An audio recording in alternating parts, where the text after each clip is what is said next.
It's Melody with Design by Melody for the Sonshine Stamp Company Design Team blog today.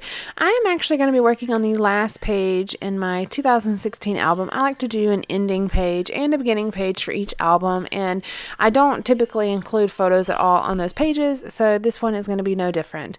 And since I do my ending and beginning spreads as Project Life spreads, these pages are also going to be Project Life style pages. So I'm just cutting up this sheet of paper. I am using a My Mind's Eye On Trend 2 designer piece of 12 by 12 pattern paper here. And it's actually called Gala paper. So I will have a second part of a haul video up in the next couple days, and it includes where I purchased some kits from different companies that had a lot of the On Trend 2 products in them. So I just kind of gathered all those products together, and I'm using them to create this page.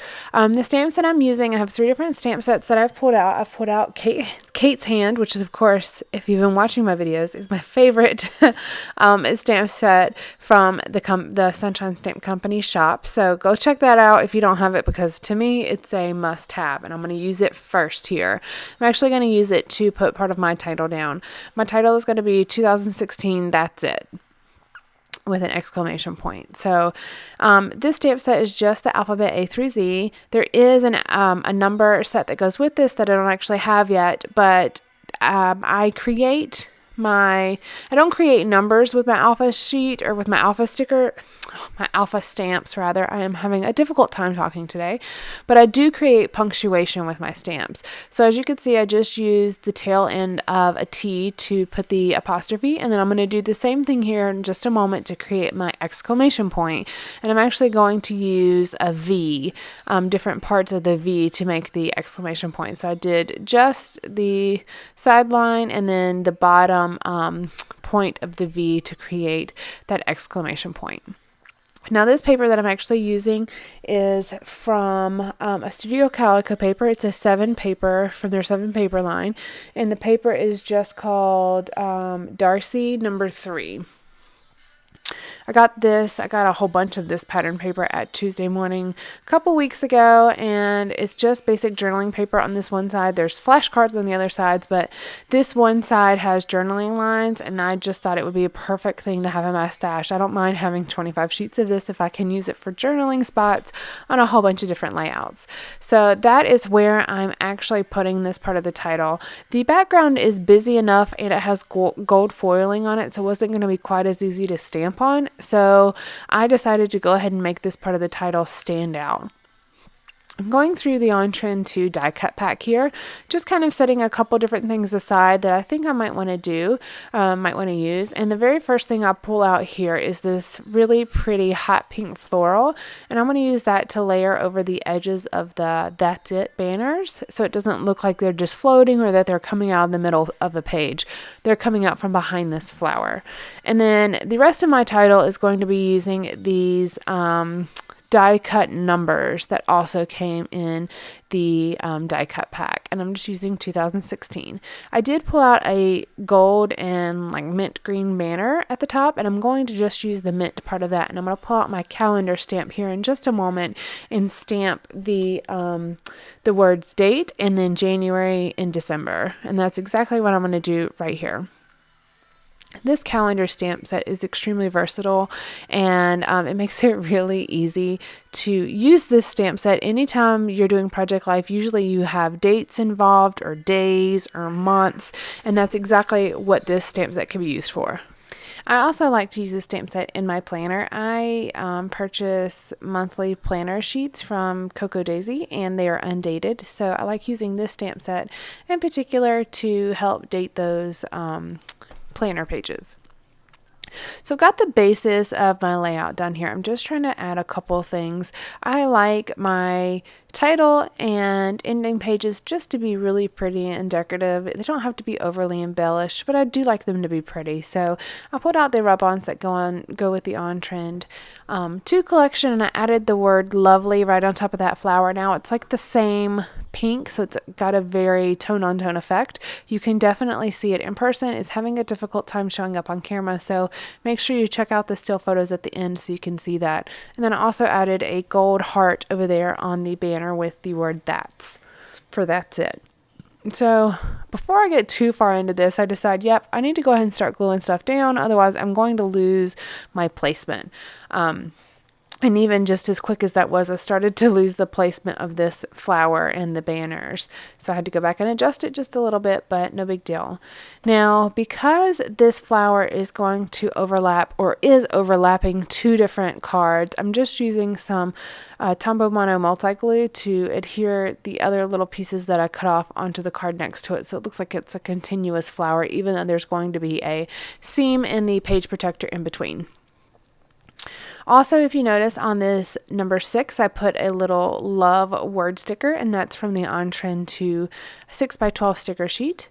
And and the ink that I'm using with my Sonshine Stamp Company stamps here is the Paper Tray Ink Smoky Shadow ink.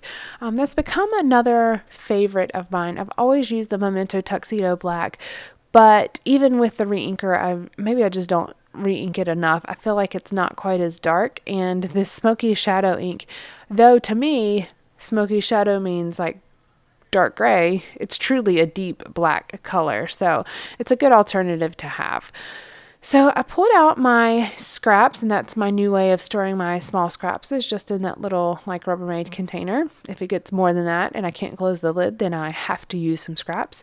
But I pulled out a lot of the gray colored scraps. I pulled out a piece of vellum. I also pulled out some packaging with its white packaging with gray lines on it, and then just a couple other little pieces. I'm not sure which one I want to use. I'm not sure if I want to use the skinny banner or the little short squatty fat banner or what I want to do, but I'm just stamping them all out using my smoky shadow ink on all these little scrap pieces of paper.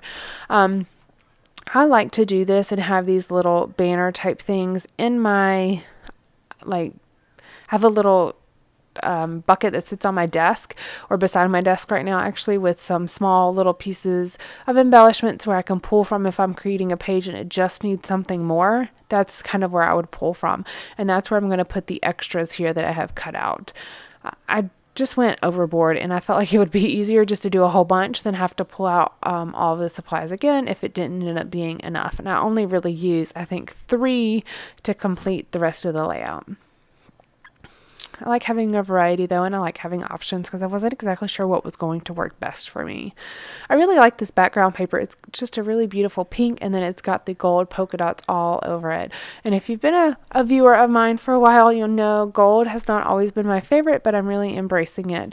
I don't really like the real brassy gold though. I don't know, I like real yellow gold. I like more of the antique-y looking gold. So I'm going to layer 2 of these banners over here to the side, and I'm going to do something here in just a moment that is not the smartest, but it works out. I take a piece of this chipboard and I lay it right on my desk to cut off the gold strip at the top. It's just that mint green color, and it says memories. Well, in doing this, I totally adhere it to my mat. It takes me a minute to get it off. You can't quite see the struggle since this video is sped up ×4, but it was definitely a struggle to get that memories little word chipboard off of my mat. But I got it. As you can see, it worked out fine. And I'm going to layer that right on top of those banners and start to include a couple stickers around the rest of the page.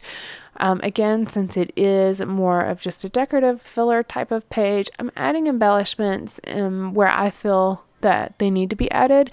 Now, if I were to create this as a true scrapbook page, there would definitely be a photo on here, and it would probably be a little bit more central. But since there's not, most of my embellishments are in the top left corner or the bottom right corner, and I'm just going to add a few more things to play off of those 2 main clusters, and then I'll be done with this spread. It only took me about 45 minutes or so to complete. It doesn't take a whole lot of time, but I love doing pages like this, especially if I have a collection or supplies that I want to play with, and maybe I don't have a photo that goes with them or a story to tell that goes with them, but that I just think are pretty, and that's exactly what this situation was. I don't actually scrapbook chronologically. I put my pages in my albums chronologically, but I don't actually scrapbook chronologically. So I had no problem doing this ending page of 2016, even though we are only in October. We are nowhere near the end. Well, we are near the end of the year, but we still have a good 3 months before the end of the year. So it didn't bother me, the fact that I'm actually doing this well ahead of time. That was no big deal at all. But if you do scrapbook chronologically, maybe go back and see if you have a filler pocket or the back of a page that somehow got missed and you didn't have anything to put in there. Sometimes that happens to me, even though I may plan really well ahead of time and think I have the right number of photos or right number of pages planned out. Sometimes you end up with that odd page that doesn't have a backside to it. So this type of page is perfect for that type of situation where you just don't have a backside, or you need a filler page for the very front of your album or the very back of your album.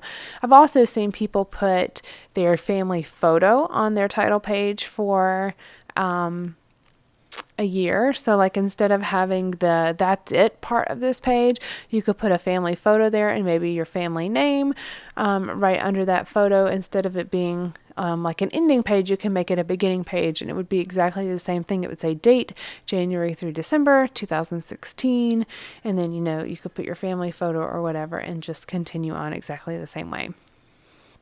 So I decided to put one more kind of embellishment area up under this title, the 2016. I'm using this very large floral that's in gold, and it's definitely going to have a very subtle effect to it since it's kind of tone on tone with the background with the gold polka dots. It just kind of blends in. It's not incredibly noticeable, but I like the impact that it does make. See, like there, you can tell there's something in that card, but you can't really make out what it is until the light hits it.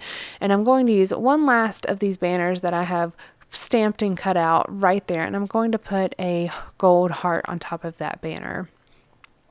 That's pretty much going to finish up this layout, but I am going to just give you a sneak peek of how I store all those little banners that I stamped out that I did not use on this page. I just have a little paper box that I made. This was a YouTube tutorial a couple months ago where someone showed, actually I think it was Reach, showed how to make these cute little paper boxes with 12 by 12 scrapbook paper, and that's just where I put these little banners. And that is it. Thank you so much for joining me. Make sure you go check out the shop and check out these 3 stamp sets that I used today. All right, guys, have a great day. Bye.